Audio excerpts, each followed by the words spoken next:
उसके आँच पे छोड़ दिया। जैसे थोड़ा दूध गर्म हुआ, आपने इसके अंदर 2 अदर डब रोटियाँ इसको पकने देना है जब तक कि ब्रेड इसका इस्तेमाल कर सकती हैं।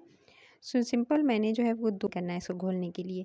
सो अच्छे से इसको घोल लेंगे। आपने अलग से एक पैन जो है वो लेना है, उसके अंदर शामिल करनी है चीनी। अच्छा, थोड़ी-सी रेडी हो जाए, कलर कुछ इस तरह का आ जाए, तो फिर आपने इस चूल्हे से उतार लेना है।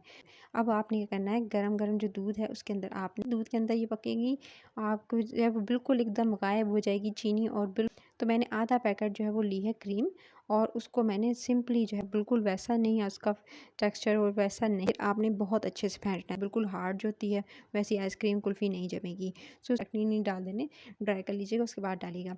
फिर आपने इस तरह से डाल के तो आप जो है गाइस, अब आपने इस तरह से निकालते जाना है, और उसके बाद फिर आपने एक बोल के अंदर होंगी कितनी ज़्यादा यमी मज़ेदार। और उसके तो इस रेसिपी को ज़रूर फॉलो करना है आपने। लाइक शेयर और चैनल रेसिपी कर इसको सब्सक्राइब कर लीजिएगा। अपना ख्याल रखिएगा और इस रेसिपी को ज़रूर ट्राई कीजिएगा। Till the next video.